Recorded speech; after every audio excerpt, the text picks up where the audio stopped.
بين الماضي والحاضر. الجيل المفروم، الجيل اللي شاف سخن وبارد، الفرق بين الماضي والحاضر. وهي دي الحلقة اللي هنتكلم فيها عن الماضي والحاضر. السؤال: وانت في المراحل التعليمية بتاعتك من ابتدائي لاعدادي لثانوي ولو كملت جامعة، لا يتعدى دائرة أصدقائك في التعليم الفعلي عن 1100 شخص اللي هم كانوا معاك في الدراسة. تعرف تقول لي من ال1100 دول كم واحد فيهم خد حظه في التعليم وعايش عيشة كريمة؟ لو انت قلت 100 من ال1100 يبقى انت بتبالغ قوي. ممكن يكونوا اللي خدوا حظهم من 3 ل10، والباقي كله مفروم في مفرمة الحياة يا سيدي أو يا سيدتي. لازم نفرق ما بين التربية الحديثة والتربية القديمة. هنبدأ بالتربية اللي احنا اتربيناها، اللي هي التربية القديمة، اللي احنا عاصرنا جيل ال80 وجيل ال70 وجيل ال60 وجيل ال50 وجيل ال40، اللي هم منهم أجدادنا وأعمامنا وإخوالنا الكبار. وهي التربية اللي كان فيها الكرم والصراحة والطاعة المطلقة، وفي الغالب بيستخدم فيها العقاب الجسدي والتوبيخ، وبين قوسين الفلكة. مفيش الكلام ده دلوقتي. وده زمان هو اللي كان بيخلي الطفل يخاف، وكان بيخاف من العقاب الجسدي ومن عقاب التوبيخ والفلكة، وما خفي أعظم. ولما كان أبويا رحمه الله ورحمة من الله تغشاه كان بيوديني الكتاب عند شيخه وشيخي الشيخ ربيع رحمه الله. وكان الشيخ ربيع رحمه الله كان في آخر أيامه، خلاص كبر وما كانش قادر يتحرك كتير، وما كانش في إيده الخرطوم.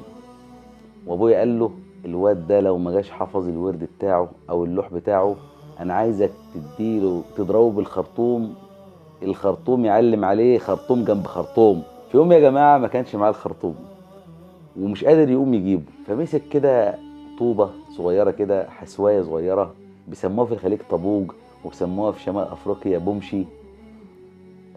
لدرجة ان هو ضغط على ودني لدرجة ان هي تأبت، يعني اتخرمت زي ما تكون بتخرم ودنك كده ان انت تلبس حلق يعني. طبعا لو احنا دلوقتي ابني جالي من المدرسة مخروم ودنه ولا مضروب، ده انا بروح ارفع قضية واروح المحكمة واروح مش عارف مين واقلب الدنيا. ازاي الاستاذ ولا الاستاذة يضرب ابني؟ وذكرتوني بالحبايب اللي وحشوني. الشيخ بدر كان مدرس عندي بالكويت، وحكى لي موقف وهو صغير. كان في المدرسة كان عنده مدرس مصري فضربه، فراح بقى زعلان وكده وراح لابوه قال له: يوبا يوبا، ها المدرس المصري تجني وما ادري شنو، انت تيجي بكره، تيجي باكر، تيجي بكره وتاخد حقي، وانا والله فشلني وسط اصحابي وما ادري شنو وما ادري شنو. فقال له: ماشي بكره يا بدر، انا باجي لك والله طرب اوري المدرس المصري شو سوى فيه. فطبعا الواد بقى نايم بقى، يعني ايه، مبسوط. الشيخ بقى نايم مبسوط بقى وسعيد بقى ان بكره ابوه هياخد له حقه يعني. فالمهم هو داخل الصبح: وين المدرس المطر هذا اللي دق ابني؟ فالواد قال له: هذا هو. طبعا المدرس يعني ولي امر جاي له تربيه حديثه بقى، وجاي له بقى مفكر ان هو يعمل له مشكله او شيء. قال له: انت اللي تجيت ابني؟ قال له: اه. يعني انت ضربت ابني؟ قال له: اه. قال له: انا عايزك كل يوم تجيبه لي مضروب، ولو اخطا كسر عظمه. فالشيخ بدر انزعج قال: يبقى اشفيك، يبقى اشفيك، انا جايبك عشان تاخد حجي ومدري شنو. عرفتوا بقى يا جماعه؟ هي دي بقى التربيه الصحيحه السليمه المنضبطه، اللي انت اخطات بتتجازى. بس انت اخطات وتتجازى ازاي؟ هنا بالعقل بقى يا جماعه. لازم نفرق ما بين التربيه الحديثه وتعمل البالانس ما بين القديم والجديد. عمر ما عمر ما اطفال دلوقتي بتوع التربيه الحديثه بتوع السوشيال ميديا، اللي هم اولادنا على فكره، ترى يعني ان هم هيسمعوا لك. يعني والله ده الولد بيجي تقول له تعالى يقول لك: نعم انا مش فاضي. اللي الواحد اصلا عمره عينه ما جرت في عين ابوه. دي تربيتنا القديمه ونفتخر ونعتز بيها، تراثنا. لو حصل مع ابنك او بنتك الموقف ده في المدرسه هتعملوا ايه؟ تعالى اقول لكم تعملوا ايه. اول حاجه لازم تعمل توازن ما بين تربيتك القديمه والحديثه.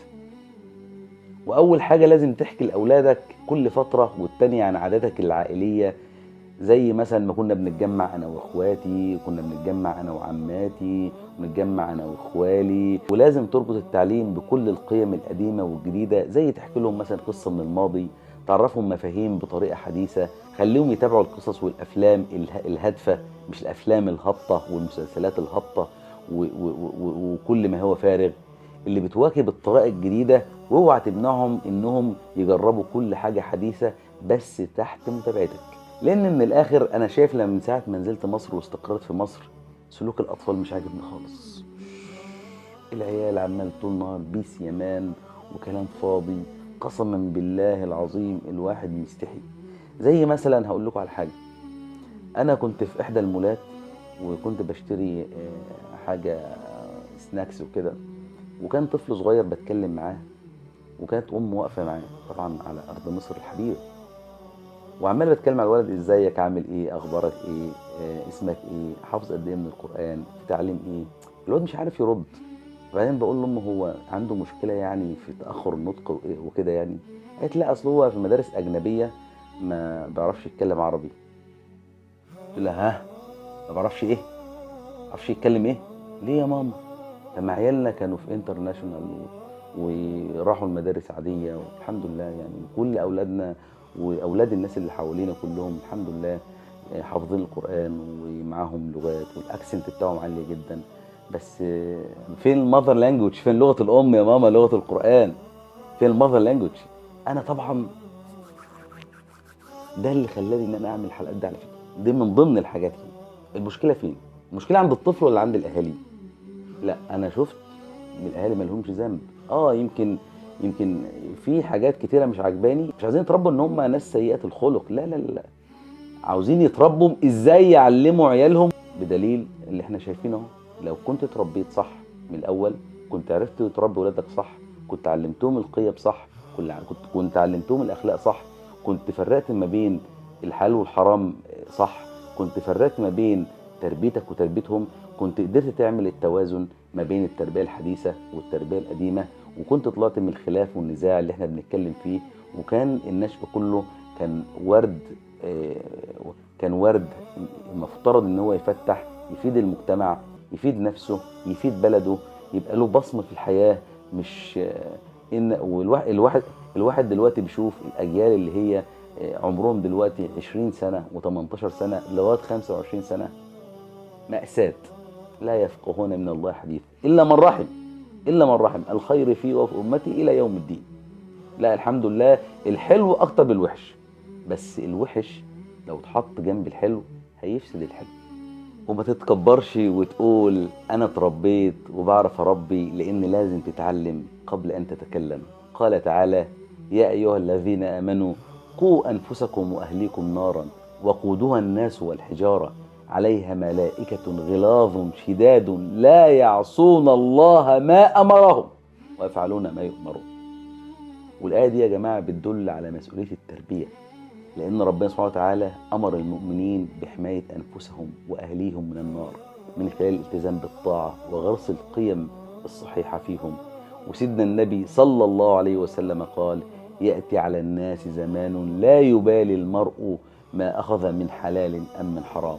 وفي حديثه صلى الله عليه وسلم أيضا عن تبدل الأجيال قال: خير الناس قرني ثم الذي يلونهم ثم الذي يلونهم وعلى الأصل دور. فجزاكم الله خيرا يا كل أم ويا كل أب عرف يربي. ربنا يستركم ويستر عيالكم وينور طريقكم وينور بصيرتكم وتربوا عيالكم صح. أنا وحياتي، تحياتي.